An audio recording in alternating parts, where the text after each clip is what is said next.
Le djihadiste genevois Daniel D, emprisonné actuellement en Syrie, veut rentrer en Suisse. C'est ce qu'il a expliqué au micro de nos collègues suisses alémaniques de Zehn vor Zehn. Un désir qui visiblement n'est pas du goût de tout le monde, puisque le secrétariat d'État aux migrations pourrait bien lui retirer son passeport suisse.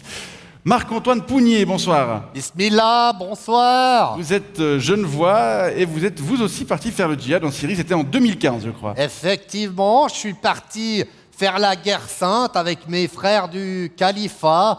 J'ai combattu pour l'État islamique sous le nom d'Abou Jean-Jacques Bachir Ben Maurice Alvernier durant 4 ans, dis donc. Et depuis, vous êtes revenu en Suisse. Bah, effectivement, puisque je suis là, t'es un peu badadia, t'es zig, quoi. Ouais, bon. En effet. Ça se voit. Mais comment bien sûr que ça se voit, on vous voit bien, Alors, voilà. malgré vos lunettes. Comment vous avez fait pour revenir? Eh ben déjà, je me suis débiné avant que les barbus d'en face me chopent, ce qui n'a pas été le cas d'Abdullah. Oui. Vous parlez d'Abou Ilyas al-Suisri, le nom de guerre de ce David D qui est prisonnier des forces kurdes actuellement. Bah ouais, pas de bol pour lui, j'entends. Vraiment, pas de bol. Moi, j'ai senti l'odeur des cacahuètes au début de la bataille de Baghouz. Alors, j'ai mis les voiles, quoi. Ouais. J'ai passé la frontière en Turquie, j'ai rasé ma barbe, et puis je suis rentré dans un charter plein de retraités qui rentraient d'un voyage casserole. D'accord. Un direct Izmir, coin-train, quoi. Pour un train. Mais du coup, vous avez pu rentrer sur le territoire sans souci.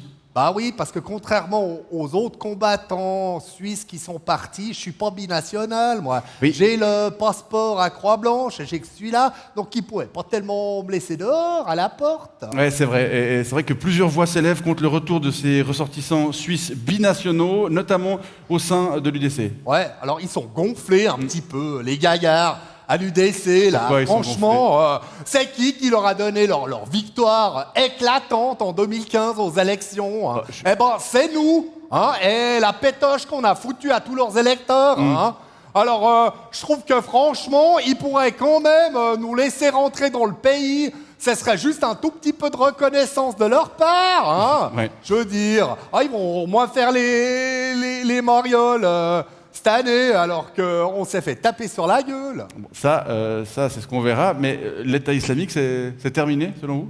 Bah, c'est-à-dire que c'est plus la fiesta comme en 15 ou en 16, non, c'est sûr. Mais bon, voilà, quoi, j'entends. Faut regretter un petit peu, quand même. Bah oui, fini, les femmes qu'on épousait puis qu'on divorçait après les avoir utilisées. Fini la drogue pour s'exalter dans la foi. Fini les égorgements, les mises à mort, tout ça. Alors bon, bah voilà, j'entends maintenant. Je suis de retour sur les chantiers à Genève. Quand je disais est-ce que vous regrettez, j'entendais est-ce que vous regrettez les actions que vous avez commises? Oh bah oui. Ouais, bien sûr, je regrette. Sincèrement? Sincèrement? Bah, voilà. Ouais. Quoi. Et maintenant? On est de retour, c'est le train-train quotidien, c'est mettre au boulot dodo. Ouais. Je vais à la mosquée, les gens me regardent un peu de travers. C'est vrai? Pourquoi? À cause de ce que vous avez fait? Bah ouais, les musulmans, ils aiment pas trop qu'on aille faire la guerre sainte en leur nom, sans leur demander leur avis. Alors moi, je baisse les yeux, puis je prie.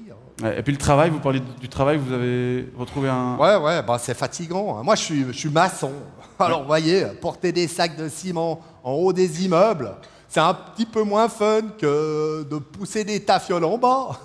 Tu vois ce que je veux dire? Mais comprenez, au califat, j'étais un prince, j'avais les pleins pouvoirs. Ouais. Et puis ici, je suis une manœuvre avec juste de quoi me payer un kebab à midi, puis un zim-zim de temps en temps. Vous êtes parti pour le statut social? Le statut... oui, ici, je suis une merde. Bon. Ah bah ouais, non, mais cette société, elle fabrique toute une craquée de types comme moi, en bas de l'échelle sociale, avec aucune chance de gravir les échelons. Ouais.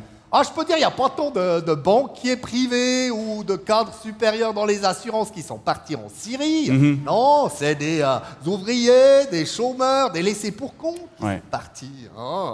C'est sûr, le djihad, C'était l'occasion, on se retrouvait en haut. Mais maintenant, c'est fini. Bon, pourtant, la situation n'est pas encore réglée en Syrie. Hein. Les observateurs affirment même qu'elle est de plus en plus volatile, avec une région qui pourrait même exploser à tout moment. Donc c'est pas... Ah ouais, c'est sûr qu'ils nous ont bien tapé sur la tête, hein, mais ils ont pas solutionné le baroud qui ronfle par là-bas, l'équipe. Ni celui de par ici, d'ailleurs. Qu'est-ce que vous voulez dire par là? Bah, que la machine qui fait chauffer les frustrations est toujours en route, hein, veillons, si tu veux. Partout dans le monde, d'ailleurs. Des types qui pètent une durite ou qui font lâcher la vapeur. Il va y en avoir encore 2, 3. Surtout que le nouveau grand méchant, là, il est autrement plus volatile que l'islamisme radical. Quoi, le nouveau grand méchant, c'est quoi? Bah, le réchauffement climatique, t'as pas entendu parler? Oui, bah, il va vous faire 2, 3 réfugiés, celui-ci. Un peu plus que la petite guéguerre qu'on a menée en Syrie. Oui, bah, ça voilà. c'est probable. Et c'est ce qu'on verra. Marc-Antoine Pougnier, ancien djihadiste, je vous remercie pour cet éclairage et je vous souhaite une bonne soirée. Merci, À salut. bientôt, bonne rentrée à Genève.